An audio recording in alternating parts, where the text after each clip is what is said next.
Hello. मैं Anil sir, bio classes आपको mitosis बता रहा हूँ, सेल डिवीज़न। आज प्रोफेज स्टेज बताऊँगा। आपको बोले थे कि माइटोसिस में 5 स्टेजेज है, तो आपको कल इंटरफेज बता दिए थे, रेस्टिंग स्टेज। आज होगा प्रोफेज ही बताएंगे। फिर प्रोफेज, मेटाफेज, एनाफेज, टीलोफेज, इस तरह होगा। प्रोफेज में क्या होगा कि the dehydration process is started in cell to start of mitotic division. मतलब माइटोटिक डिवीजन शुरू होने के पहले आपको सेल से निर्जलीकरण शुरू हो जाता है, पानी निकलना, डिहाइड्रेशन। डिहाइड्रेशन जो है वह शुरू हो जाता है, ये फर्स्ट स्टेप है। उसके बाद क्या होगा?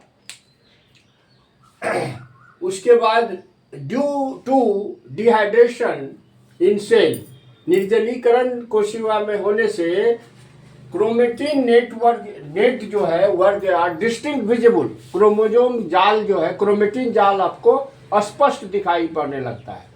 Then the breaking of chromatin net is started, और जो क्रोमेटिन जाल है उसके बाद टूटना शुरू हो जाता है और परिवर्तित हो जाता है छोटे छोटे टुकड़ों में।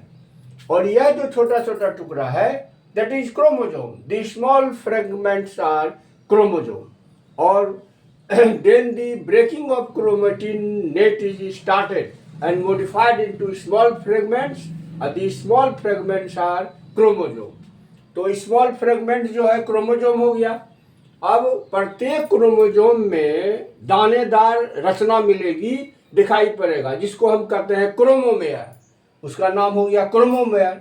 और फिर द नंबर ऑफ क्रोमोजोम्स, जो क्रोमोजोम की संख्या होती है प्रत्येक जीवों में निश्चित होती है, फिक्स्ड होती है। उसमें कोई, जैसे कि मनुष्य में होता है 46, 23 पेयर, तो उसी तरह जो है आपको जो है इसकी संख्या फिक्स्ड होती है। अब यहाँ पर क्या होता है कि specific spot are present in each chromosome. एक विशिष्ट स्थान जो है क्रोमोजोम पर पाया जाता है, जिसको सेंट्रोमेयर कहते हैं। सेंट्रोमेयर बीच में मिलेगा।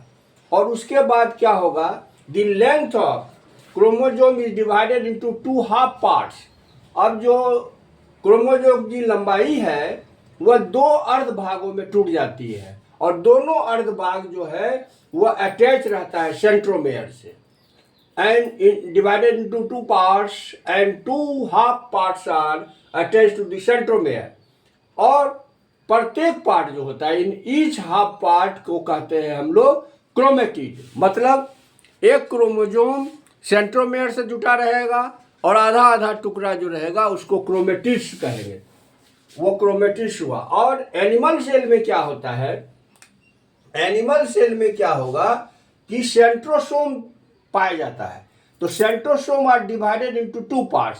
सेंट्रोसोम 2 भाग में बदल जाता है, और वह दोनों पोल की ओर चला जाता है, ट्रांसफॉर्म एट 2 पोल्स। और इन ईच सेंट्रोसोम अनेक एस्ट्रल रेज निकलता है, अनेक एस्ट्रल रेज का निर्माण होता है।